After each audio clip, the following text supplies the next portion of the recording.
Bismillahirrahmanirrahim.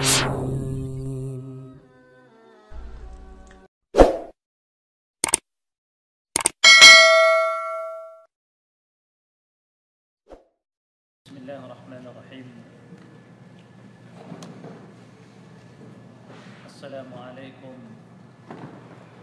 warahmatullahi wabarakatuh.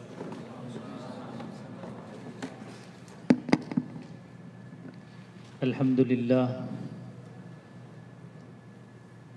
Alhamdulillahilladzi farada ala ibadihi al-hajj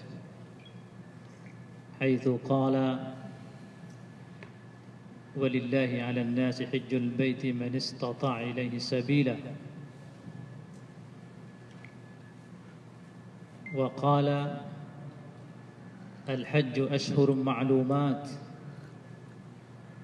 faman farada fihinna al-hajj fala rafatha wala fusuqa wala jidala fil hajj wa ma taf'alu min khairin ya'lamuhu Allah wa tazawwadu fa inna khayra az-zadi at-taqwa wattaquni ya ulil albab. Rasulih sallallahu alaihi wasallam, al-hajjul mabrur laysa lahu jazaa'un illa al-jannah. Wassalatu wassalamu ala nabiyyina Muhammadin sallallahu alaihi wasallam wa ala alihi wa ashabihi wa man da'a bi da'watihi wastanna bi sunnatihi wahtada bi hadihi ila yaumiddin. Ikhwan sekalian, rahimani wa rahimakumullah azza wa jal. Pertama-tama kita bersyukur kepada Allah yang telah memberikan taufik hidayahnya kepada kita sehingga bisa bertemu, bermajlis di salah satu di antara rumah-rumah Allah, yaitu masjid, dan untuk melakukan salah satu ibadah yang sangat agung, yaitu thalabul ilm. Kemudian kajian kita insyaallah pada malam ini tentang manasik haji. Seseorang apabila ia beribadah atau ingin melaksanakan suatu ibadah, maka sangat dituntut baginya untuk berilmu dengan ibadahnya. Karena bisa jadi seorang tidak diterima ibadahnya karena ia tidak berilmu dengan ibadahnya. Walidzalika bawwaba al-Imam al-Bukhari fi sahihi babu al-ilmi qabla al-qawli wal-amal. Bab berilmu dulu sebelum berilmu, atau qabla al-qawli wal-amal. Bab ini al-ilmu sebelum berucap dan beramal. Apalagi tujuan kita insyaallah dengan majelis ini, yaitu ingin mengetahui dengan benar tata cara pelaksanaan ibadah haji sesuai dengan yang dicontohkan oleh Nabi yang mulia sallallahu alaihi wasallam. Dan Nabi kita yang mulia sallallahu perintahkan untuk melaksanakan ibadah haji, untuk mengambil tata cara ibadah ini dari petunjuk beliau. Rasulullah bersabda, "Lita'khudhu anni manasikakum." Ambillah dariku oleh kalian tata cara kalian melaksanakan ibadah haji. Sama seperti beliau ketika perintahkan kepada kita salat, beliau bersabda, "Shallu kama ra'aitumuni usalli." Salatlah kalian sebagaimana kalian melihat aku salat. Nah, sebelum kita masuk pada pembahasan manasik haji, maka perlu kita sampaikan nasihat bagi siapa saja yang ingin melaksanakan ibadah haji. Nah, yang pertama, nasihat bagi siapa saja yang ingin melaksanakan ibadah haji sebelum dia berangkat, hendaklah dia mewasiatkan kepada keluarganya untuk bertakwa kepada Allah, mengerjakan perintah Allah dan menjauhkan larangan-larangan Allah.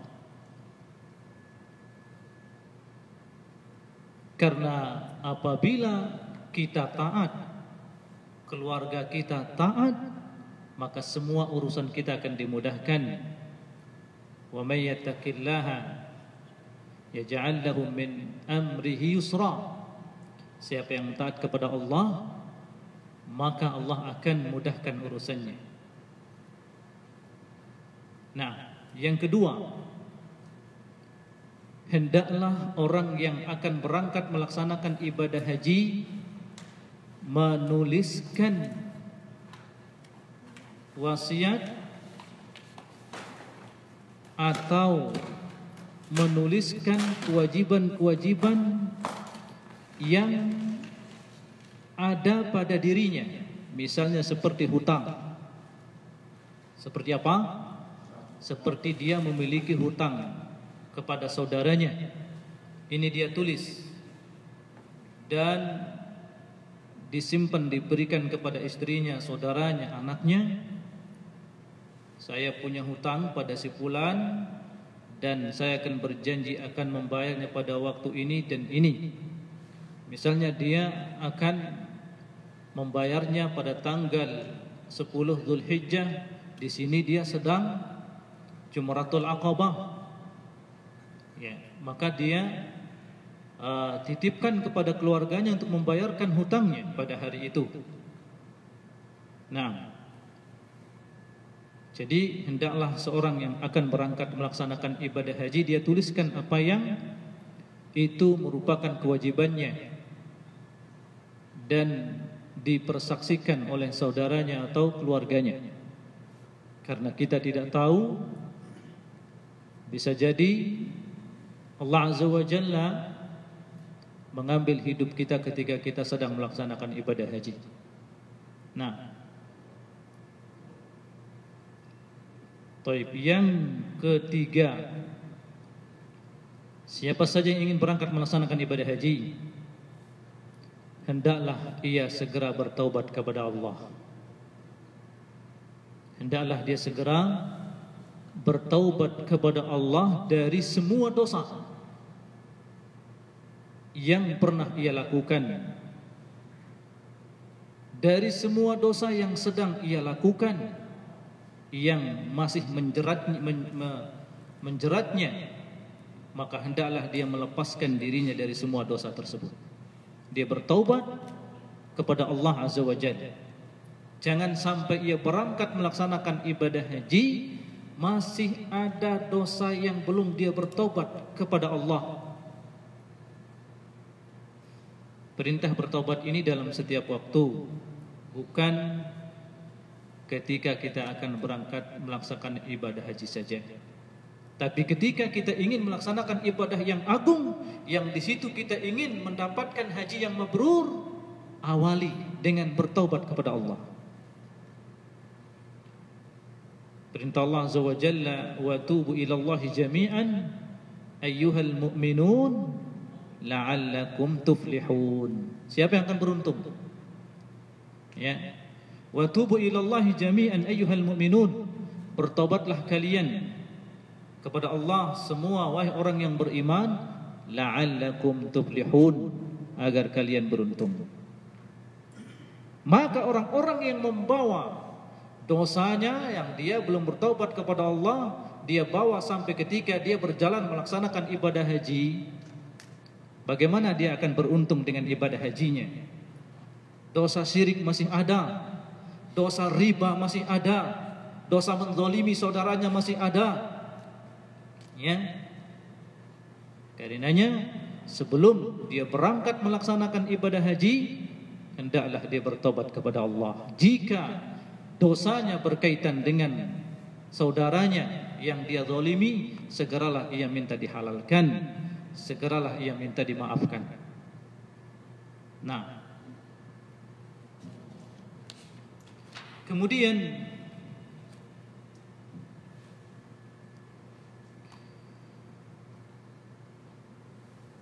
sebelum ia berangkat melaksanakan ibadah haji, hendaklah dia menggunakan harta yang dengannya dia akan belanja di tanah suci atau di hari-hari ia melaksanakan ibadah haji. Dia berbekal dengan harta yang halal. Pakaian yang dia bawa adalah pakaian yang halal. Bekal yang dia bawa adalah bekal yang halal. Pesawat yang dengannya dia berangkat dari tanah airnya menuju ke tanah suci, halal. Karena Allah Azza wa Jalla tidak menerima dari yang tidak halal. Sebagaimana hadis Nabi kita yang Muhammad sallam, beliau bersabda, "Innallaha ta'ala thayyibun la yaqbalu illa thayyiba." Sesungguhnya Allah Azza wa Jalla Maha baik dan tidak akan menerima kecuali dari yang baik. Nah, maka harta apa yang kita gunakan untuk melaksanakan ibadah haji? Harta yang halal, bukan harta yang haram. Lepaskan diri kita dari harta yang haram. Gunakan bekal atau ambil bekal kita dari yang halal. Nah, kemudian perhatikan ya ikhwah, ruginya orang-orang yang melaksanakan ibadah haji tapi dengan harta yang haram. Dalam hadis yang diriwayatkan oleh Imam At-Tabrani dari sahabat yang mulia Abi Hurairah, qala Rasulullah idza kharaja ar-rajulu hajjan bi nafaqatin thayyibah wa wada'a rijlahu fil gharz fanada labbaik Allahumma labbaik nadahu munadin minas sama' labbaik wa sa'daik zaduka halal wa rahilatuka halal wa hajjuka mabrur ghairu ma'zur. Wa idza kharaja ar-rajul bin nafaqatil khabithah fa wada'a rijlahu fil gharz fanada labbaik Allahumma labbaik nadahu munadin minas sama' la labbaika wala sa'daika zaduka haram wa nafaqatuka haram wa hajjuka ghairu mabrur. Bahaya, rugi. Hadis Nabi kita Muhammad sallam, apabila seseorang dia keluar melaksanakan ibadah haji dengan nafkah yang baik, dan ketika dia sudah meletakkan kakinya di kendaraannya, fanada, ketika dia sudah mengucapkan labbaik Allahumma labbaik, di awal dia bertalbiyah, dari awal dia bertalbiyah, maka datanglah seruan dari langit, labbaik wa sa'daik, seruanmu dipenuhi, kebahagiaan untukmu, ya, zaduka halal, bekalmu halal, warahilatuka halal, kendaraanmu, transportasimu halal, wa hajjuka mabrur, hajimu mabrur. Nah, sebaliknya, apabila seseorang dia keluar melaksanakan ibadah haji dengan harta yang haram, wa idza kharaja ar-rajul bin nafaqatil khabithah, dia menggunakan harta yang buruk, harta yang kotor, harta yang haram, ketika dia meletakkan kakinya untuk berangkat melaksanakan ibadah haji, ketika dia bertalbiyah labbaika Allahumma labbaik, nadahu munadin minas sama, maka datanglah seruan dari langit, la labbaika wala sa'dai, tidak ada seruan untukmu, tidak ada kebahagiaan untukmu, zaduka haram, bekalmu haram, wa nafaqatuka haram, dan nafkahmu haram, wa hajjuka ghairu mabrur, dan hajimu tidak mabrur. Nah, inilah pentingnya hendaklah kita menyisihkan dan membersihkan harta kita, ya, harta yang apa ya ikhwah? Harta yang halal. Nah, jemaah sekalian rahimani wa rahimakumullah azza wa jalla. Kemudian siapa yang ingin berangkat melaksanakan ibadah haji, hendaklah dia memilih ar-rifqatus salihah. Ar-rifqatus salih, hendaklah dia mencari teman yang dengannya dia berangkat melaksanakan ibadah haji, teman yang saleh, bukan teman yang taleh, teman yang buruk. Karena teman kita yang dengannya kita melaksanakan ibadah haji itu nanti sangat berpengaruh. Carilah teman kita yang mampu mengingatkan kita ketika kita lalai dari berzikir, ketika lisan kita berkata kotor, ketika mata kita melihat yang haram, ketika telinga kita mendengarkan yang haram. Cari teman kita mengingatkan kita, ya akhi, kita ini sedang melaksanakan ibadah haji. Nah, carilah teman kita yang bisa kita contoh, selalu lisannya berzikir, selalu yang dia baca adalah Al-Quran, selalu dia mengangkat tangannya untuk berdoa kepada Allah. Nah, itulah teman yang kita cari ketika kita melaksanakan ibadah haji. Nabi kita yang bersabda, al-mar'u ala dini khalilihi, seorang itu tergantung pada agama temannya. Falyanzur ahadukum man yukhalilu, maka hendaklah kalian mencari, melihat siapa yang kalian jadikan teman. Nah, taib, ikhwah sekalian rahimani wa rahimakumullah azza wa jal,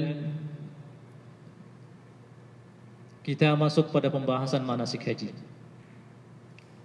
Haji itu ada 3 macam: haji tamattu, haji qiran, haji ifrad. Mana yang paling utama? Haji tamattu. Ini haji yang paling utama, haji tamattu, yaitu pelaksanaan ibadah umrah secara tersendiri. Kemudian ketika pada tanggal 8 Zulhijjah mulai berniat untuk melaksanakan ibadah haji. Nah, labbaik Allahumma hajjan, sampai selesai rangkaian ibadah haji ini, ibadah haji tamattu. Nah, yang kedua adalah ibadah haji qiran, menyatukan antara ibadah umrah dan haji. Lafaz niatnya labbaik Allahumma umratan wa hajjan. Labbaik Allahumma umratan wa hajjan. Dalam niatnya dia menyatukan antara ibadah haji dan umrah. Adapun haji ifrad, maka haji ifrad hanya melaksanakan ibadah haji saja. Lafaz niatnya labbaik Allahumma hajjan. Nah, ini 3 macam ibadah haji, dan yang paling utama adalah ibadah haji tamattu. Perbedaannya di antaranya ibadah haji tamattu dan ibadah haji qiran wajib menyembelih binatang hadiyu atau yang kita kenal dengan dam. Ya, yang kita kenal dengan dam, wajib menyembelih binatang hadiyu atau dam. Ini ibadah haji tamattu dan qiran. Adapun ifrad maka tidak wajib menyembelih binatang hadiyu atau dam. Akan tetapi ada penghususan bagi orang yang mukim atau tinggal di Makkah Al-Mukarramah, di tanah haram, maka tidak wajib dia menyembelih binatang hadiyu walaupun dia melaksanakan ibadah haji tamattu atau ibadah haji qiran. Dzalika liman lam yakun ahluhu hadiril masjidil haram. Ya. Kewajiban untuk menyembelih binatang hadiyu itu untuk orang yang di luar tempat tinggalnya dari tanah haram. Adapun orang yang tinggal di Mekah, di tanah haram, maka tidak wajib baginya untuk menyembelih binatang hadiyunya atau dam. Ya. Paham sampai sini? Nah, ikhwan sekalian, rahimani wa rahimakumullah azza wa jal. Sekarang kita lanjut pada tata cara pelaksanaan manasik haji, dan kajian ini insyaallah kita ringkas dari hadis Jabir bin Abdullah, yang di mana Jabir bin Abdullah meriwayatkan dengan sempurna, dengan jelas bagaimana tata cara pelaksanaan ibadah haji Rasulullah sallallahu alaihi wasallam. Nah, ketika Rasulullah SAW sudah sampai pada tanggal 8, ya, tanggal 8 Dzulhijjah, maka yang beliau lakukan sallallahu alaihi wasallam sebelum berangkat menuju ke Mina, dan ini disunnahkan bagi siapa saja yang akan melaksanakan ibadah haji dan berangkat melaksanakan manasiknya pada tanggal 8 ini, disunnahkan bagi kita untuk apa? Mandi, memakai wangi-wangian, ya, mandi dan memakai wangi-wangian. Kemudian jangan lupa memotong kuku, kemudian memotong bulu ketiak, dan kemudian memotong bulu kemaluan bila sudah panjang. Nah, ini yang disunahkan, at-tatayyub.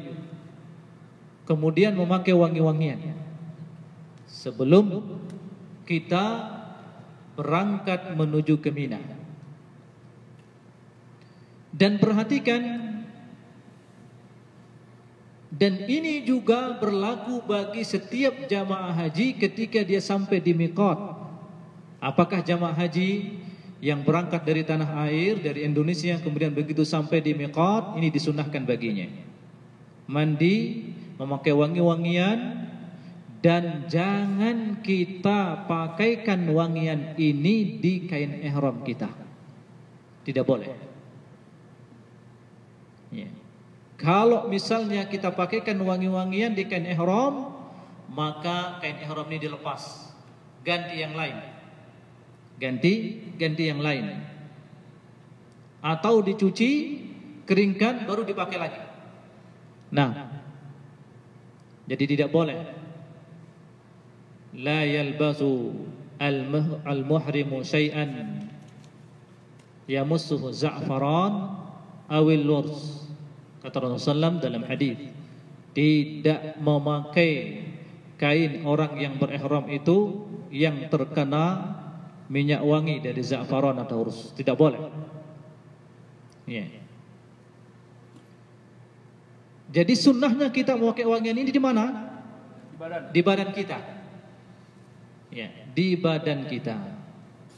Dan tidak apa-apa setelah kita memakai wangian di badan kita, kemudian kita pakai kain ihram kita ikut wangi, itu tidak apa-apa. Nah, kemudian disunnahkan kain ihram kita ini abyadaini, putih. Walaupun misalnya diperbolehkan memakai warna yang lain, misalnya nggak dapat warna putih, lalu dia pakai warna yang lain, nggak apa-apa. Tapi disunnahkan kita memakai yang warna putih. Nah, khairu libasikum al-bayad. Nah, dan dengan warna putih ini juga kita diperintahkan untuk mengkafani saudara kita yang meninggal. Nah, keumuman hadis ini intinya disunnahkan bagi kita menggunakan pakai kain ihram yang putih. Nah, kemudian setelah itu ikhwah, kita berniat. Berniat, apa niat kita? Yang melaksanakan ibadah haji tamattu sudah selesai melaksanakan ibadah umroh, dan umrohnya ini disyaratkan pada bulan haji. Bulan haji itu bulan Syawal, Dzulqa'dah, dan 10 pertama bulan Dzulhijjah. 10 pertama bulan Dzulhijjah atau sampai tanggal 8 bulan Dzulhijjah.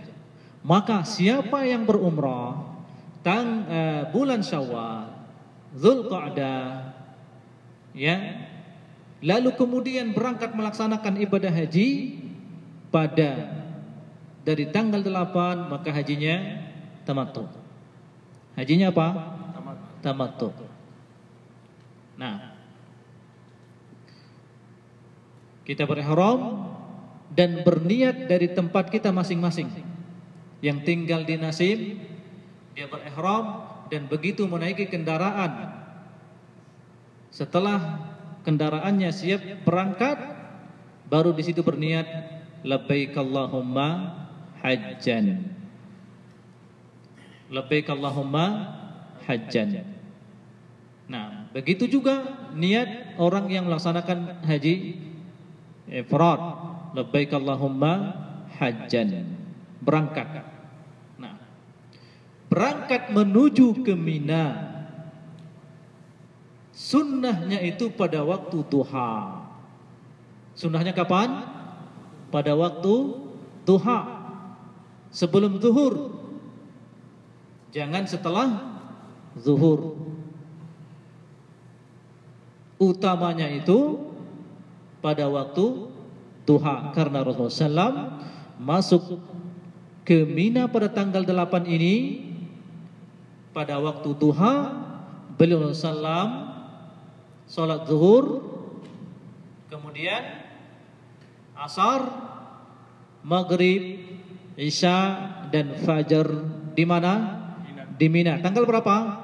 Tanggal 8. Nah, tanggal 8. Nah, baik. Setelah kita berniat labbaik Allahumma hajjan, dari sejak itu disunnahkan kita terus membaca apa? Talbiyah. Labbaik Allahumma labbaik, labbaik la syarika laka labbaik, innal hamda wan ni'mata laka wal mulk la syarika lak.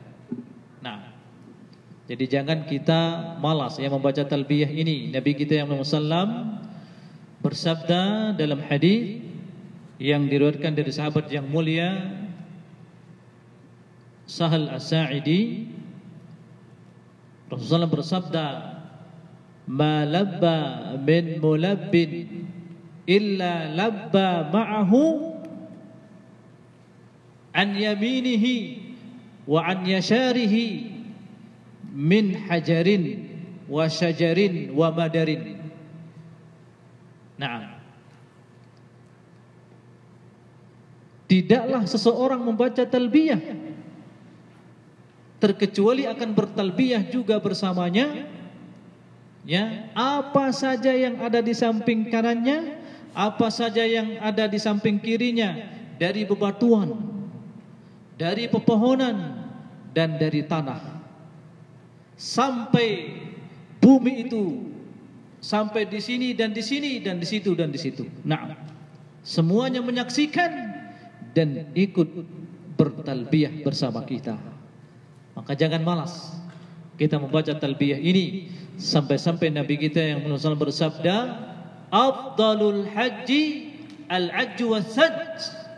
Seutama-utama haji itu adalah haji yang di situ ditumpahkan, diucurkan darah dan bacaan talbiyah. Maksudnya haji tamattu atau haji qiran. Nah, jadi disunahkan terus kita membaca talbiyah. Dan selama kita di Mina pada tanggal 8 ini tidak ada ibadah khusus selama kita di Mina.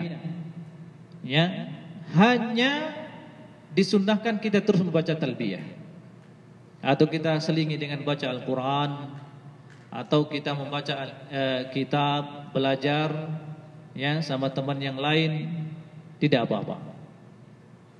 Dan diperhatikan selama di Mina ini, solat yang 4 rakaat dikerjakan 2 rakaat. Solat zuhur 2 rakaat pada waktunya, solat asar 2 rakaat pada waktunya, kemudian solat maghrib 3 rakaat pada waktunya, solat isya 2 rakaat pada waktunya, tidak dijamak. Ya, sampai kemudian solat fajar. Setelah solat fajar, kemudian kita menunggu matahari terbit lalu berangkat menuju ke Arafah. Tanggal 8 ini dan mabit di Mina ini menurut sebagian besar ulama hukumnya sunnah. Tidak wajib. Artinya, apabila seseorang dia melaksanakan ibadah haji langsung dia berangkat menuju ke Arafah pada tanggal 8 itu, hajinya betul. Tapi apa? Tidak mendapatkan keutamaan sebagaimana keutamaan yang didapatkan dan dilakukan oleh Rasulullah sallallahu alaihi wasallam yang bersabda, "Li ta'khudhu anni manasikakum." Bahkan ada di antara ulama mengatakan wajib kita datang ke Mina, mabit di Mina pada tanggal 8 ini, mabit pada malam tanggal 9. Berdasarkan hadis Rasulullah sallam, "Li ta'khudhu anni manasikakum." Nah, jadi pagi pada tanggal 9 ini kita berangkat menuju ke mana? Ke Arafah. Untuk apa? Untuk wukuf. Nah, untuk wukuf, dan wukuf di Arafah ini adalah ruknun min arkanil hajj. Rukun ibadah haji. Iya, rukun ibadah haji. Sampai-sampai Nabi kita yang mulia bersabda, "Al-hajju Arafah." Haji itu adalah wukuf di Arafah. Nah, begitu kita berangkat dari Mina menuju ke Arafah, disunnahkan bagi kita jangan dulu masuk ke area Arafah sebelum tergelincir matahari. Rasulullah SAW menempati tempat yang namanya Namirah, kampung, sebuah kampung. Sekarang di situ dibangun masjid namanya Masjid Namirah. Nah, bagian depannya bukan dari Arafah di situ. Intayassara, bila ini mudah bagi kita untuk menempati tempat itu sebelum tergelincir matahari, belum masuk ke area Arafah dulu. Bila tidak, maka tidak apa-apa. Dari begitu sampai di Arafah sudah masuk ke area tempat wukuf, tidak apa-apa.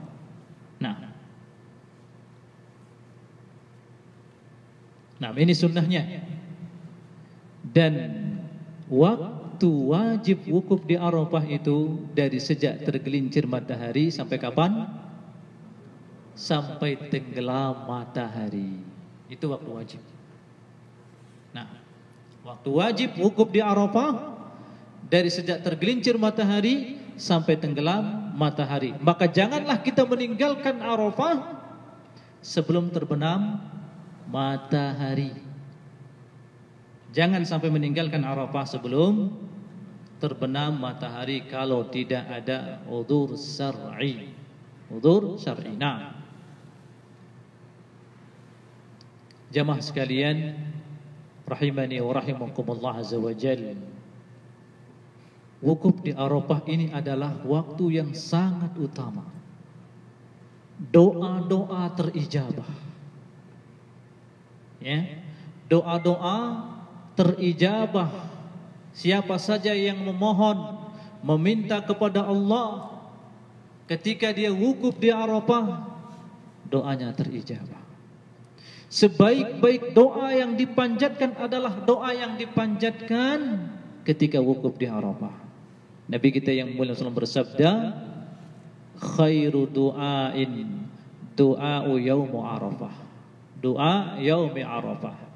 Wa khairu ma qultu ana wan nabiyyuna min qabli la ilaha illallah wahdahu la syarikalah lahul mulku wa lahul hamdu yuhyi wa yumiit wa huwa ala kulli syai'in qadir. Ini sebaik-baik doa. Wajib hafal ini. Ya. Sebaik-baik doa kata Rasulullah SAW adalah doa pada hari Arafah, dan sebaik-baik yang aku baca, yang aku ucapkan dan para nabi sebelumku pada hari Arafah ini doa la ilaha illallah wahdahu la syarikalah lahul mulku wa lahul hamdu yuhyi wa yumiit wa huwa ala kulli syai'in qadir. Hafal kan? Ya, gampang kan? Selingi zikir atau doa ini dengan doa apa saja yang kita inginkan. Dan manfaatkan waktu kita sebaik mungkin ketika kita wukuf di Arafah ini. Bisa jadi tidak akan terulang ibadah ini. Sebaik-baik waktu dalam 1 tahun bagi orang yang melaksanakan ibadah haji. Nabi kita yang mulia sallallahu alaihi wasallam bersabda dalam hadis yang sahih, "Ma min yaumin aktsara min ayyutiqallahu 'abidahu minan nari min yaumi Arafah wa innahu la yadnu wa yubahi bihi malaikatahu." Tidak ada, kata Rasulullah SAW, hari di mana Allah Azza wa Jalla sangat banyak memerdekakan hambanya dari api neraka daripada hari Arafah. Ya. Wa innahu la yadnu, sesungguhnya Allah Azza wa Jalla mendekat dan lalu berbangga di hadapan malaikatnya. Allah mengatakan, ya malaikati ashhidu anni qad ghafartu lahum. Wahai malaikatku, persaksikanlah sesungguhnya aku telah mengampuni mereka semua. Inkah kita di antara orang yang diampuni? Ataukah inginkah kita di antara orang yang tidak diampuni? Sangat merugi. Karenanya laksanakan nasihat yang sebelumnya. Iya. Datangkan nasihat sebelumnya yang kita sampaikan, berhaji dengan harta yang halal. Nah, jamaah sekalian rahimani wa rahimakumullah azza wa jalla. Kemudian perhatikan ayat yang kita bacakan di muqaddimah tadi, agar kita mendapatkan haji yang mabrur, dan hendaklah sangat diperhatikan ini. Allah Azza wa Jalla berfirman, Al-hajju ashhurum ma'lumat, faman farada fihinna al-hajja fala rafatha wala fusuqa wala jidala fil hajj. Haji itu pada bulan-bulan yang sudah dimaklumkan, yaitu pada bulan Syawal, Dzulqa'dah dan Dzulhijjah. Maka siapa saja yang tengah-tengah melaksanakan ibadah haji, fala rafatha, jangan dia melakukan rafath. Apa itu rafath ya ikhwah? Apa itu rafath? Jima, berhubungan suami istri, atau melakukan hal-hal yang mengantarkan ke situ, atau perbuatan-perbuatan yang membangkitkan syahwatnya. Rafath. Perhatikan. Jangan sekali-kali engkau wahai orang yang sedang melaksanakan ibadah haji melakukan rafath. Kenapa sampai datang ayat ini seperti ini? Karena ketika seseorang melaksanakan ibadah haji ini rentan terjadi. Yang datang melaksanakan ibadah haji itu bukan orang Indonesia saja, dari semua negeri kaum muslimin. Jangan nanti ketika dia tawaf di Ka'bah, ketika dia wukuf di Arafah, dia mencari-cari. Coba kita lihat bagaimana cantiknya wanita Turki. Coba kita saksikan, saya ambil foto bagaimana cantiknya wanita ini dan ini, rafath. Dan saya pernah mendengarkan, semoga Allah mengampuni jamaah haji ini. Keluar dari Masjidil Haram, baru selesai berjamaah sholat. Sholat di Masjidil Haram itu nilainya 100.000 kali lipat dibandingkan masjid yang lain. Dan jamaah haji ini sudah berniat melaksanakan ibadah haji jelas dari tanah airnya. Begitu dia keluar dari Masjidil Haram, dia mengatakan, tadi saya melihat wanita cantik luar biasa. Rafat, hati-hati. Nah, yang kedua, wala fusuqa, jangan sampai kalian melakukan kefasikan. Apabila Anda ingin mendapatkan haji yang mabrur, yang kedua perhatikan, jangan sampai melakukan kefasikan. Nah, apa itu kefasikan? Semua perbuatan kemaksiatan. Semua perbuatan kemaksiatan itu fasik. Maka tinggalkan semua perbuatan kemaksiatan, ya, terlebih-lebih saat kita sudah berihram, sedang melaksanakan ibadah haji. Nah, semua kemaksiatan, apakah itu ghibah, apakah itu menzalimi saudara kita yang lain, ya, semua kemaksiatan tinggalkan ketika kita sedang melaksanakan ibadah haji. Yang ketiga apa? Wala jidala fil hajj. Jangan sampai kita berbantah-bantahan. Jangan sampai kita bermusuhan ketika kita melaksanakan ibadah haji. Ini rentan terjadi. Ketika berdesak-desakan tawaf ifadah, ya, kesenggol sama ada orang besar, ini orang nggak tahu kita kecil, ya, kesenggol, panas lagi, jidal. Jadikanlah hati kita adalah hati yang sangat pemaaf. Maafkan orang, walaupun misalnya dia sengaja juga, maafkan saja. Ya, jangan kita tumbuhkan permusuhan, tapi lapangkanlah dada kita. Ini rentan terjadi. Wala jidal. Ketika kita bersama rombongan, teman kita mengatakan kita lewat sini saja, yang satu lewat sini saja, akhirnya kamu aja yang ingin diikuti. Tinggalkan. Ciptakan suasana kesepakatan. Nah, tinggalkan jidal ketika kita sedang melaksanakan ibadah haji. Nah, kita kembali kepada wukuf di Arafah.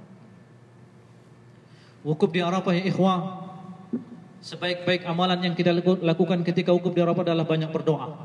Nabi kita yang mulia sallam selesai berkhutbah, mengimami salat, beliau berangkat menuju ke As-Sahra, dekat gunung batu yang ada di sana, yang kita kenal dengan apa? Jabal Rahmah, dekat situ. Dan tidak ada perintah naik ke Jabal Rahmah. Tidak ada. Ya. Beliau sallam menaiki ontanya Al-Qaswa, kemudian mengangkat kedua tangannya, terus berdoa kepada Allah sambil mengekang tali ontanya. Beliau berdoa memohon kepada Allah Azza wa Jalla sampai tenggelam matahari. Ketika salah satu tali kekang ontanya jatuh, beliau ambil dengan salah satu tangannya, dan tangannya yang satunya tetap mengangkat, menengadah ke atas. Itu Rasulullah sallallahu alaihi wasallam yang telah maksum dari dosa. Seharusnya bagaimana dengan kita? Seharusnya bisa lebih dari itu. Tapi tentunya itu adalah mukjizat, kekuatan yang Allah berikan kepada Nabi kita yang mulia sallallahu alaihi wasallam. Nah, maka jangan kita gunakan waktu wukuf di Arafah ini. Boleh kita istirahat, nah, boleh kita bincang dengan saudara kita, tapi perbincangan yang baik. Jangan perbincangannya tentang janda ini, jangan perbincangan tentang cewek ini, tentang akhwat ini. Sampai ada ketika wukuf di Arafah kesempatan untuk mencari jodoh. Ya, karena ketika wukuf di Arafah ini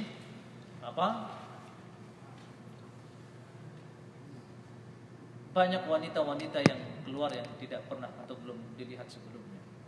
Nah, hati-hati. Nah, jamaah sekalian, rahimani wa rahimakumullah azza wa jalla. Begitu tenggelam matahari, barulah kita berangkat menuju ke Muzdalifah. Kemana? Ke Muzdalifah. Nah, rangkaian ibadah haji berikutnya adalah al-mabitu fi Muzdalifah. Muzdalifah artinya jam'un, karena di situ tempat kita berkumpul untuk bermalam di Muzdalifah. Dan perhatikan, salat maghrib dan isya itu bukan dilakukan di Arafah, tapi dilakukan di mana? Di Muzdalifah. Nah, dan Rasulullah SAW mengingatkan kepada para sahabat ketika berangkat menuju ke Muzdalifah, as-sakinah, as-sakinah, tenanglah, tenang, dengan tenang kalian berjalan. Karena kita lihat ya ikhwah, dan ini pengalaman, ya, banyak terjadi kecelakaan ketika jamaah haji mulai keluar dari area Arafah, ya, menuju ke Muzdalifah. Sempit, panas. Karena Rasulullah perintahkan as-sakinah, as-sakinah. Ya. Laisal birra fil idha. Tidak ada kebaikan bagi orang-orang yang terburu-buru cepat-cepat. As-sakinah, as-sakinah, kata Rasulullah SAW. Nah, al-mabitu bi Muzdalifah min wajibatil hajj. Mabit di Muzdalifah ini termasuk wajib haji bila ditinggalkan dam. Harus membayar dam. Nah, begitu kita sampai atau tiba di Muzdalifah, maka amalan yang kita lakukan adalah salat maghrib dan isya jam'an wa qasran, 2 iqamah. Setelah itu istirahat. Tidak ada amalan yang lain, dan itu yang dilakukan oleh Rasulullah SAW. Begitu beliau SAW selesai sholat isya, tidur, istirahat. Sampai menjelang waktu fajar, beliau sholat 2 rakaat sebelum fajar, sebagaimana dalam hadis Aisyah, ya. Kemudian beliau sholat fajar. Tidak ada amalan. La yusabbih. Beliau tidak menyibukkan dirinya dengan bertasbih, berzikir, tidak. Istirahat. Dan maksudnya mabit di Muzdalifah ini bukan wajib tidur. Kalau misalnya seseorang ketika sampai di Muzdalifah cari tempat muter, nggak dapat sampai fajar, sudah dapat mabit. Ya, sudah dapat mabit, karena di Muzdalifah ini, ya, lumayan susah juga nyari tempat itu. Kalau sekiranya ada di antara jamaah haji udah sampai di Muzdalifah nyari tempat nggak dapat, muter, nggak dapat juga sampai berdiri sampai fajar, terhitung mabit, bukan harus tidur. Tapi insya Allah dapat semua. Nah, dapat semua tempat istirahat insya Allah. Nah, ini yang kita lakukan di Muzdalifah. Tidak ada tasbih, tidak ada zikir, ya. Mabit. Mabit sampai kapan? Sampai fajar.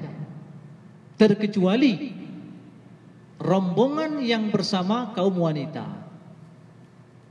an-nisa wad du'afa, maka boleh mereka berangkat setelah pertengahan malam menuju ke Mina. Boleh berangkat, meninggalkan Muzdalifah menuju ke Mina. Misalnya kita bersama istri, boleh berangkat menuju ke Mina di setelah pertengahan malam. Nah, atau sebelum fajar. Nah, boleh kita berangkat menuju ke Mina. Nah, setelah kita sholat fajar di Muzdalifah ini, perhatikan, kalau memang kita bisa mengambil kerikil untuk kita gunakan melempar Jumratul Aqabah besok tanggal 10, fabiha wa ni'mah. Ambillah kerikil, dan alhamdulillah di Muzdalifah sudah disiapkan oleh pemerintah kerikil yang tidak mampu antum hitung banyaknya. Jadi jangan khawatir, bahkan sudah dikemas. Ada yang pernah lihat? Sudah dibungkus bagus ya dengan pernak-pernik emas, ternyata dibuka dikirain emas, dalamnya kerikil. Mudah-mudahan jadi emas. Kerikil dalamnya, pemerintah udah siapkan itu. Ya. Nah, siapkan kerikil untuk Jumratul Aqabah tanggal 10. Baik. Rangkaian ibadah haji berikutnya. Setelah kita salat fajar di Muzdalifah, ya, maka banyaklah berdoa setelah salat fajar. Doa tidak dikhususkan, doa apa saja. Tapi ingat doa ya ikhwah. Ingat adab kita berdoa kepada Allah Azza wa Jalla dalam keadaan taharah, dalam keadaan suci, menghadap kiblat. Demikian juga ketika kita banyak berdoa di Arafah. Kemudian jangan sampai ada di dalam doa kita itu sesuatu yang tidak mungkin dan sesuatu yang mengandung permusuhan. Jangan berdoa nanti di Arafah, ya Allah itu orang yang sangat saya benci, ya, susahkan hidupnya ya Allah. Jangan berdoa seperti itu tidak. Ya, jadilah kita menjadi orang yang pemaaf. Ya, jangan siapapun yang kita benci, maafkan mereka. Lapangkan dada kita semuanya. Ketika kita wukuf di Arafah ini, jangan sampai ada doa yang tidak, doa permusuhan, doa walaupun kita dizalimi, ya. Jangan mendoakan keburukan untuk saudara kita. Walaupun orang yang dizalimi itu punya hak berdoa. Kecelakaan bagi orang yang menzaliminya. Ya. Tapi jangan orang terkadang mendoakan orang yang dizaliminya lebih jauh dari kezaliman yang dilakukan kepadanya. Ya. Dia dizalimi sedikit, misalnya rusak motornya, ditabrak motornya, dia mendoakan ya Allah hancurkan rumah orang itu. Hancurkan rumah tangganya, hancurkan rumahnya. Yang gak sepadan dengan kezaliman yang ia dapatkan. Nah, tapi lebih utama kita memaafkan. Walaupun orang yang dizalimi punya hak. Nah, taib. Setelah kita salat fajar di Muzdalifah, jangan tunggu matahari sampai terbit. Ketika langit sudah menguning, ya, baru kita berangkat. Saat sudah agak keras menguningnya baru kita berangkat. Jangan sampai terbit matahari. Beda dengan ketika kita mabit di Mina tanggal 8, kemudian berangkat wukuf ke Arafah, itu berangkat dari Mina setelah terbit matahari. Tapi dari Muzdalifah yang dilakukan oleh Rasulullah sallallahu alaihi wasallam, ketika langit sudah safra menguning, ya, dan belum terbit matahari, baru beliau berangkat menuju ke Mina. Nah, selanjutnya manasik haji yang kita lakukan pada tanggal 10. Hari tanggal 10 ini dikenal dengan Yaumul Hajjil Akbar, karena saking banyaknya manasik haji yang kita lakukan pada tanggal 10 ini. Yaumul Hajjil Akbar. Begitu kita sampai di Mina, maka yang pertama kali kita lakukan, urutan yang dilakukan oleh Rasulullah SAW adalah Jumratu Al-Aqabah. Jumratu apa? Al-Aqabah. Jumratul Aqabah atau Jumrah Al-Kubra, ini jumrah yang paling dekat dengan Makkah Al-Mukarramah. Ya. Karena ada 3 jumrah, ada Jumrah Sugra, Wusta, dan Kubra. Nah, dan perhatikan kerikil yang kita ambil. Ya, kerikil yang kita ambil tadinya di Muzdalifah. Kalau tidak di Muzdalifah ya di mana saja. Ya. Ukuran kerikil yang kita ambil ini kecil. Lebih besar sedikit dari biji kacang. Ya, hasa al-hadr. Hasa al-hadr. Nah, jangan nanti ngambil batunya segini. Ya. Dia berkeyakinan melempar jumrah itu melempar setan. Ambil kerikil, bukan kerikil namanya, itu batu. Melempar sekencang-kencangnya, Allahu Akbar, sampai kecongkel itu tiang yang ada di sumur jamur. Ya, hati-hati. Nah, jadi pada tanggal 10 ini kita melempar Jumratul Aqabah, ya, hanya jumrah kubra saja dengan 7 kerikil. Setiap kali lemparan dibarengi dengan takbir, Allahu Akbar, Allahu Akbar, Allahu Akbar, dan pastikan kerikilnya masuk, tidak harus mengenai tiang. Paham? Pastikan masuk dan tidak harus mengenai tiang.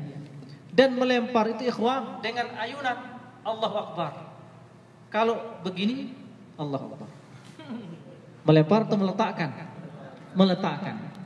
Jumrah melempar. Ya. Jangan meletakkan. Allahu Akbar. Allahu Akbar. Ya. Melempar. Allahu Akbar.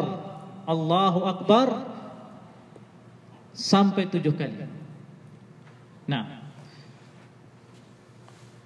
dan siapkan kerikilnya lebih dari 7, karena nanti bisa jadi ada yang nggak masuk, berarti harus disempurnakan.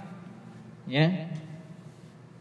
Kemudian perhatikan, melempar jumrah bukan untuk melempar setan. Ya.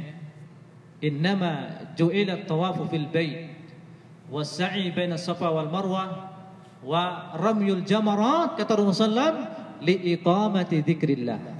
Sesungguhnya diperintahkan kita untuk tawaf di Ka'bah, kemudian sa'i baina safa wal marwah, kemudian jumrat, melempar jumrah, liiqamati dzikrillah, untuk menegakkan zikir kepada Allah. Ya. Jadi bukan untuk melempar setan, ya, tapi untuk melaksanakan ibadah atau nusuk kita mengikuti sunnah Nabi yang mulia sallallahu alaihi wasallam. Kemudian nanti jangan nggak mau susah-susah, sudah ambil kerikilnya 7, langsung sekaligus Allah Akbar, Allah Akbar, Allah Akbar, Allah Akbar. Ya, salah, dihitung 1. Dihitung berapa? 1. Kalau betul dia melempar itu langsung sekaligus 7, ya, takbirnya 7 kali, Allahu Akbar, Allahu Akbar, Allahu Akbar, Allahu Akbar, Allahu Akbar, Allahu Akbar, dia lempar semuanya, dihitung 1. Ya, salah. Jadi harus satu persatu diiringi dengan takbir, Allahu Akbar, Allahu Akbar, Allahu Akbar. Nah, ketika ada yang sisa, udah cukup 7, masih ada 6 lagi sisa, sekalian saja ambil, Allahu Akbar. Tidak boleh, ya, tidak boleh. Lakukan sesuai dengan yang disunnahkan. Nah, kalau ada yang sisa, kasih teman kita, mungkin butuh batu, butuh kerikil. Nah, ya, kasih teman kita yang mungkin butuh kerikil. Nah, ini tanggal 10. Setelah kita selesai Jumratul Aqabah, maka Nabi yang mulia sallallahu alaihi wasallam menyembelih binatang hadiunya. Setelah itu belum salah menyembelih binatang hadiunya 100. Beliau sembelih itu onta, ya. 63 beliau sembelih dengan tangan beliau sendiri sallallahu alaihi wasallam. Artinya apa? Boleh lebih. boleh lebih, binatang hadi itu boleh lebih dari satu. Beliau sembelih sendiri dengan jumlah umur beliau SAW 63. Nah, kemudian setelah itu beliau tahallul. Ini rangkaian yang dilakukan oleh Rasulullah SAW pada tanggal 10 ini. Pertama Jumratul Aqabah, kemudian menyembelih binatang hadinya, kemudian tahallul, kemudian beliau memakai pakaian biasa. Setelah itu beliau mandi, memakai wangi-wangian kembali, kemudian baru beliau berangkat pada hari itu juga untuk melaksanakan tawaf ifadah. Tawaf apa? Tawaf ifadah dan sa'i haji. Dan sa'i haji bagi yang melaksanakan ibadah haji tamattu'. Nah, dan perhatikan ketika kita tawaf ini, ya sudah hafal insyaallah semua bagaimana tata cara pelaksanaan ibadah tawaf dan sa'i. 7 kali putaran tawaf. Ya, selesai tawaf disunnahkan bagi kita untuk solat di belakang makam Ibrahim, kemudian minum zam-zam. Ya, di antara ulama mengatakan meminum zam-zam ini setelah tawaf itu ta'abbudan. Ada yang mengatakan lil hajah, Rasulullah SAW minum zam-zam ini sebagai bentuk ibadah. Ada yang mengatakan karena hajah, karena kebutuhan, karena mungkin kehausan. Nah, ala kulli hal, siapa yang minum zam-zam maka dia telah mengikuti Rasulullah SAW. Nah, kemudian sa'i haji. Untuk yang melaksanakan ibadah haji ifrad, begitu dia sampai Mekah dahulu, pertama dia tiba di Mekah, tawaf kudum, lalu dia barengi dengan sa'i, maka pada tanggal 10 setelah dia tawaf ifadah tidak perlu lagi untuk melaksanakan sa'i, karena cukup dengan sa'inya yang pertama. Demikian juga bagi yang melaksanakan ibadah haji qiran. Nah, setelah selesai kita tawaf ifadah dan bersa'i haji, maka selesai rangkaian ibadah pada tanggal 10 ini. Kemudian tanggal 11.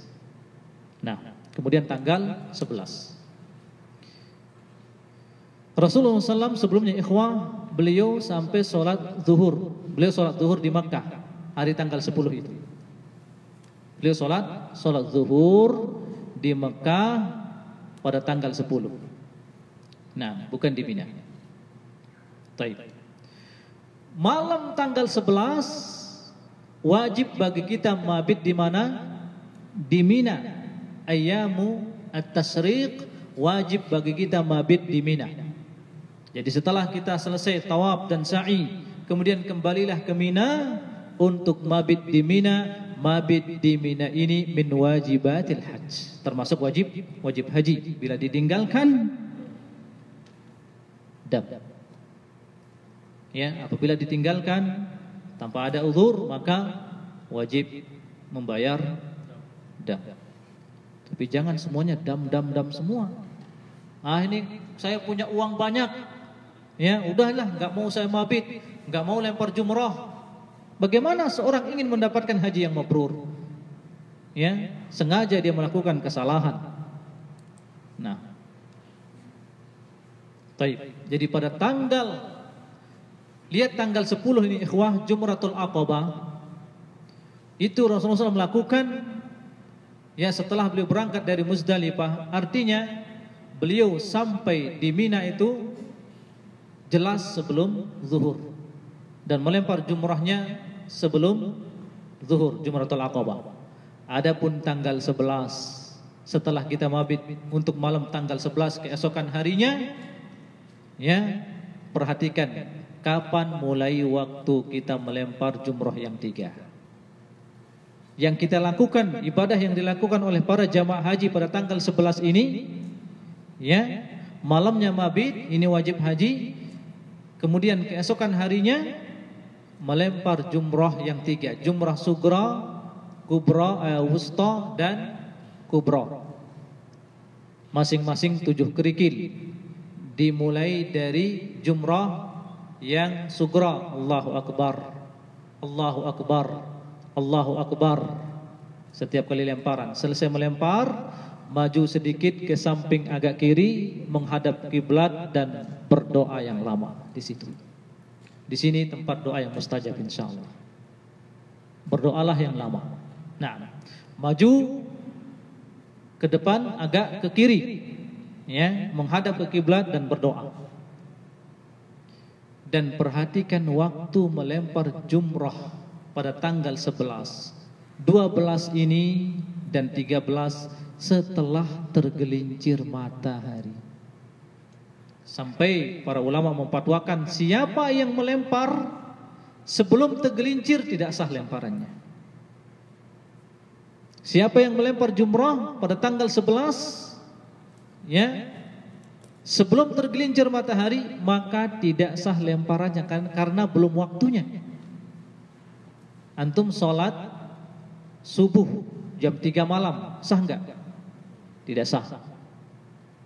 Demikianlah waktu melempar jumrah tanggal 11, 12, 13 ini setelah tergelincir matahari. Nabi kita yang SAW dengan para sahabat menunggu-nunggu waktu tergelincir matahari, padahal ya beliau dan para sahabat kepanasan.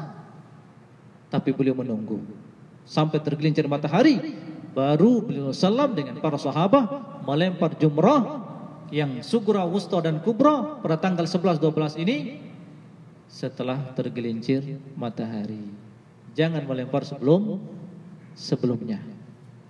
Nah, ini tanggal 11. Tanggal 12 malamnya wajib kita mabit, ini wajib haji. Tanggal 12 kita melakukan seperti apa yang kita lakukan pada tanggal 11. Bagi yang ingin mabit di Mina sampai tanggal 12 saja dan akan keluar, maka hendaklah dia keluar dari Mina sebelum terbenam matahari. Ya.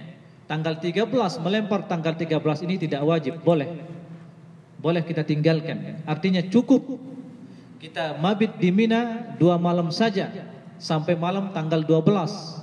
Ya, setelah kita melempar jumrah sugra, wusta dan kubra pada tanggal 12 ini, kita keluar dari Mina dan diusahakan atau harus keluar dari Mina sebelum terbenam matahari. Apabila sudah terbenam matahari masih ada di Mina, maka wajib melanjutkan mabit untuk melempar jumrah, ya, tanggal 13-nya. Paham? Paham ya? Nah, sampai tanggal 13 kita melakukan seperti yang dilakukan tanggal 11 dan 12, maka selesailah rangkaian ibadah haji. Tinggal tawaful wada. Tawaful wada ini bagi orang yang tinggal di luar Mekah. Adapun orang yang tinggal di Mekah maka tidak ada tawaf wadanya. Ya. Tidak ada tawaf wada. Bagi orang yang tinggal di Mekah tidak ada tawaf wada. Nah, alhamdulillah. Selesai kita. Tanggal 8, 9, 10, 11, 12 dan 13.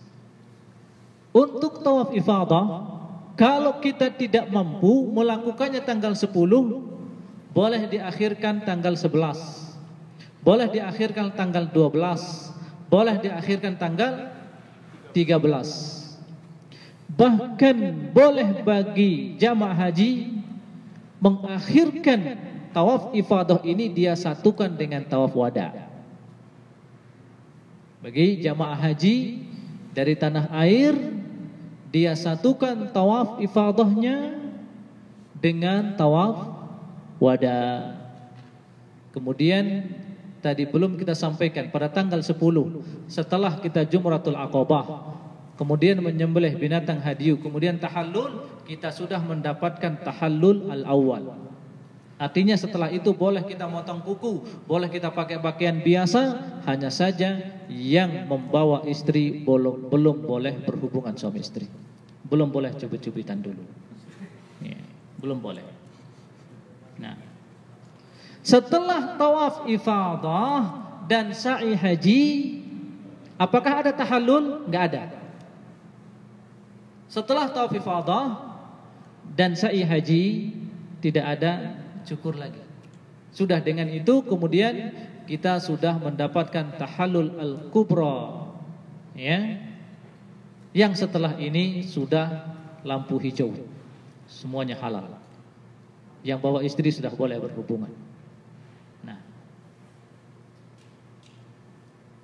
sampai di sini semoga kajian tentang manasik haji ringkas ini dapat kita pahami, ya. Dan inilah rangkaian tata cara yang dilakukan oleh Rasulullah SAW, yang beliau SAW dalam setiap manasiknya beliau mengatakan li ta'khudhu anni manasikakum la'alli la'alqakum ba'da ami hadza. Ambillah dari oleh kalian tata cara kalian melaksanakan, ya, manasik kalian ibadah haji ini, bisa jadi aku tidak akan berjumpa dengan kalian setelah tahun ini. Dan benar, tidak lama setelah beliau berhaji, haji wada ini beliau wafat. Nah, itu sunnah yang kita ringkas tata cara manasik haji dari hadis Jabir bin Abdullah radhiyallahu taala anhu. Silakan ikhwah apabila ada yang belum jelas. Nah.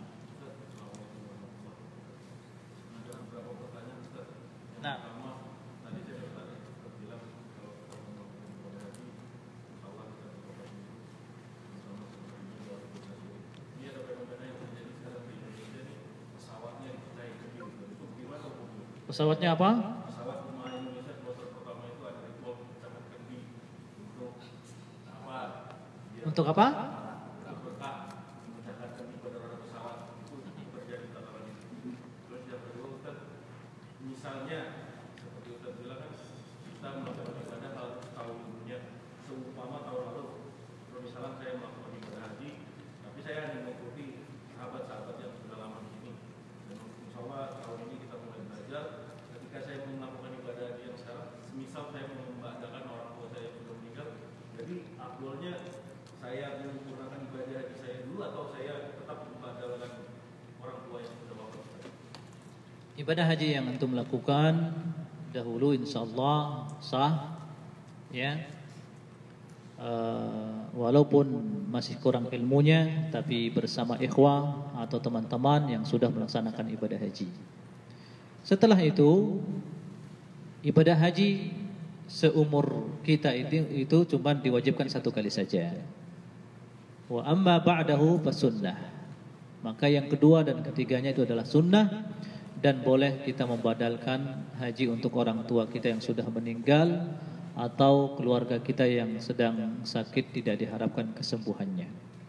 Nah, jadi boleh bagi antum dilanjutkan untuk haji berikutnya membadalkan orang tua, dan ini termasuk diantara cara kita berbakti kepada kedua orang tua. Nah, bila kita tidak mampu, misalnya fisik kita amanahkan ke orang untuk membadalkan haji. Nah, ya silakan.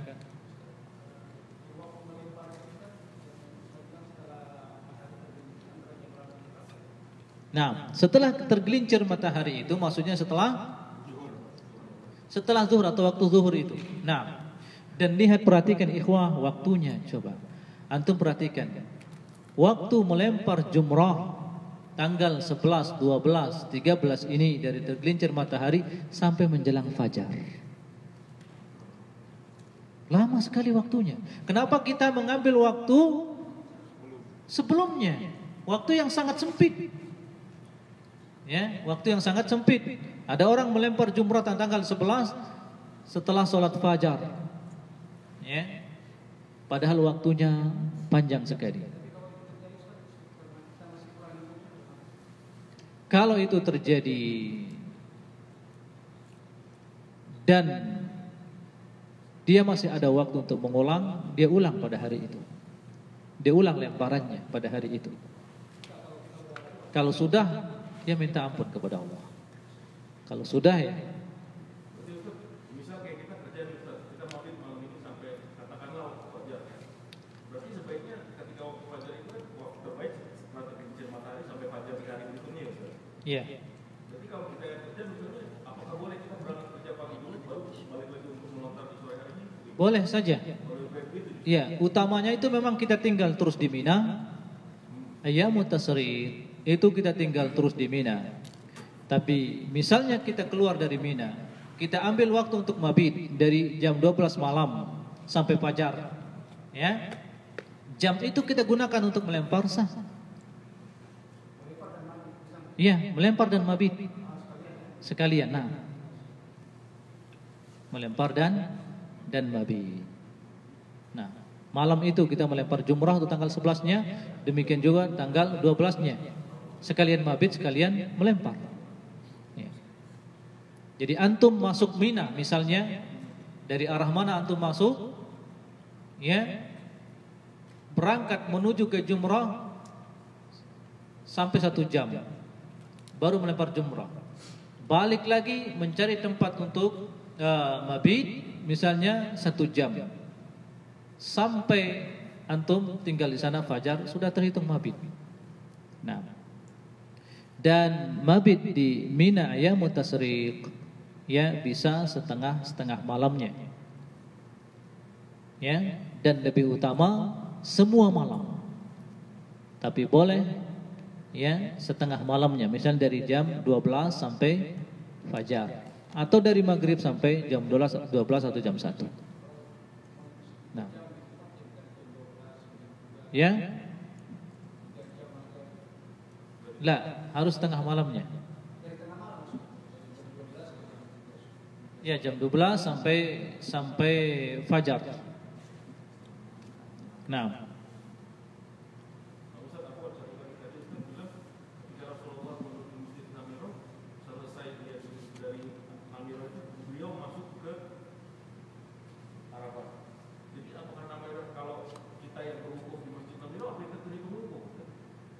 nah, dan Masjid Namirah itu bagian depannya tidak termasuk area Arafah, tapi belakangnya semuanya. Ya. Kalau di dalam masjidnya itu sendiri? Dalam masjidnya nah itu area Arafah. Nah.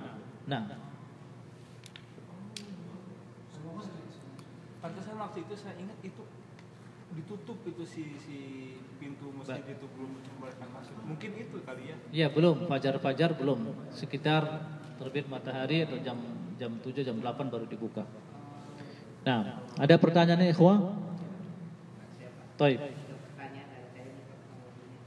Pertama mengenai tulisan di ihram, biasanya ada bacaan revelation atau dari bendera masing-masing, itu gimana? Apakah mengurangi daripada pahalanya? Dan setelah itu ada yang bawa tas Tas yang itu bentuknya sabuk itu boleh, nggak apa-apa. Kemudian kain ihram yang bertuliskan nama travel, kalau tujuannya adalah untuk bisa lebih mengenal satu dengan yang lainnya, nggak apa-apa. Ya, karena ketika kita tawaf, kemudian ketika misalnya turun untuk mabit di Muzdalifah, ya, bila tujuannya biar untuk lebih mengenal ini rombongan saya, teman saya, maka itu tidak apa-apa. Ada tulisan itu tidak apa-apa. Ya, ada tulisan nama travel Fatimah, travel apa namanya, ditulis di kain ihramnya untuk bisa lebih mengenal rombongan yang satu dengan yang lainnya, itu tidak apa-apa. Nah, kalau kita kan ini Pak, kita udah melaksanakan haji. Nah, untuk haji kali ini saya ingin menjadi fisabilillah. Apakah pahalanya sama dengan orang yang berhaji atau enggak? Itu membagikan makanan masuk ke dalam daerah Arafah. Yang jelas apabila antum pekerjaannya di bulan haji ini, haji tahun ini misalnya adalah untuk khairi, untuk kebaikan, membagikan makanan, ya, antum mendapatkan pahala itu. Tapi pahala haji ya tidak didapatkan. Pahala haji didapatkan oleh orang yang melaksanakan ibadah haji. Nah, demikian juga orang yang membadalkan haji, dia tidak mendapatkan pahala haji. Yang mendapatkan pahala haji itu adalah orang yang dia badalkan. Dia mendapatkan pahala ta'awun, membantu, menolong atau menghajikan. Ya. Itu pahala hajinya sesuai dengan niatnya. Niatnya apa? Berhaji untuk si fulan. Nah, Innamal a'malu binniyat. Ustaz, itu tadi pas tanggal 11 kan kita memperhatikan dari yang jumlah kecil ya. Nah terus yang mustajab untuk doa itu di jumlah yang berapa itu? Naam, setelah jumrah wusta, selesai kita melempar jumrah wusta, maju ke depan agak ke kanan, berdoa. Berdoa seperti kita berdoa setelah jumrah sughra. Di situ tempat mustajab. Nah, adapun setelah kita jumrah kubra pada tanggal 11-12 itu tidak ada doa. Cuman dua saja. Setelah jumrah sughra, wusta. Adapun kubra maka tidak ada doa. Tidak disunahkan berdoa setelahnya. Nah, Maksudnya yang ke depan agak ke kanan teh ke arah mana? Ke mendekati ke depan ini ya. ya kan posisi apa namanya sumurnya begini. Di tengah ya. Ya, antum melemparnya dari sini. Iya. Diutamakan melemparnya itu tangan kanan kita menghadap Mina, tangan kiri kita menghadap ke Makkah. Ya, saat melempar jumrah. Tangan kiri ke Iya, Makkah. iya. Nah, kiri menghadap ke Mekah, kanan ke Mina. Nah, sumurnya kan begini. Iya. Nah, seperti itu. Setelah melempar jumrah sughra, antum dari sini kemudian agak ke kiri, berdoa di sana. Maju sedikit agak ke kiri. Jadi mundur ini. Tidak mundur, maju. Oh, maju. Iya, karena urutannya ini sughra, wusta, kubra. Oh, maju ke arah sana. Nah. Iya. Nah, mengarah ke yang lebih dekat ke Makkah Al-Mukarramah. Karena jumrah Aqabah itu jumrah yang paling dekat dengan Makkah Al-Mukarramah. Nah, Kalau melempar yang tanggal 13 Ustaz ya. Nah. Itu waktunya dari tergelincir matahari sampai sama dari sampai fajar besok sampai ya sampai fajar tanggal 14 sampai tenggelam matahari, bukan sampai fajar, sampai tenggelam matahari. 13 itu. Iya. Nah, Berarti Ustaz kalau kita melaksanakan ibadah ini kita banyak kawan-kawan yang masa-masanya ngejar sholat id pada hari 10-nya. Berarti kita nggak perlu masa-masa ngejar sholat id. tidak. Nah, tidak diutamakan kita mengejar sholat Id sebagaimana dilakukan oleh Rasulullah SAW. Beliau tidak mengejar sholat Id di Masjidil Haram. Ya, tidak. Beliau sholat zuhur. Ya. Nah, Ini mengenai keadaan di Arafah. Ini kan kita masuk ke Arafah, pada posisi itu kita istirahat tidur. Setelah tidur tiba-tiba kita mimpi basah nih, keluar sperma. nah, Nah itu kira-kira gimana Pak? Terus sama waktu kita ke toilet kita terciprat air kencing kita sendiri. Apakah itu mengurangi pahala atau harus gimana? ketika kita wukuf di Arafah tidur mimpi basah, ya setelah itu ya mandi basah. Tidak apa-apa. Mandi sempurna, ya itu masalah rezekinya antum ya. Ya misal ya. Naam. Misal. Kemudian kain ihram kita apabila terkena najis ya kita cuci. Ya, kita cuci. Kain ihram yang kita pakai itu diusahakan terus dalam keadaan suci. Apabila kita yakin ini kena percikan najis dari air kencing misalnya, maka kita cuci. Ya. Dan alhamdulillah panas di Makkah ini masya Allah cepat mengeringkan kain ihram. Jadi jangan ragu-ragu antum, diceburkan aja di air, diperas, pakai lagi. Adem antum pakainya. Ya tidak lama bakal kering. Nah, Ustaz, kalau Iya. yang untuk tahallul awal itu lebih baik sedikit apa langsung di tahallul awal itu tetap lebih utama digundul, dibotak. Lihat ya ikhwan, tahallul ini lebih utama botak, limis, mencukur semua rambut. Rasulullah mendoakan 3 kali untuk orang yang menggundul kepalanya. Rahimahullahu muhallikin. Ada sahabat mengatakan wal muqassirin ya Rasulullah. Rasulullah melanjutkan rahimahullahul muhallikin. Semoga Allah merahmati orang yang botak menggundul kepalanya. Sahabat mengatakan wal muqassirin ya Rasulullah, yang menggundul sedikit wahai Rasul. Rasul melanjutkan rahimahullahul muhallikin. baru yang setelah ketiga Rasulullah mendoakan wa rahimahullahu al-muqassirin. Ya. Jadi lebih banyak doanya. Alhamdulillah rambut kita tumbuh lagi. Ya.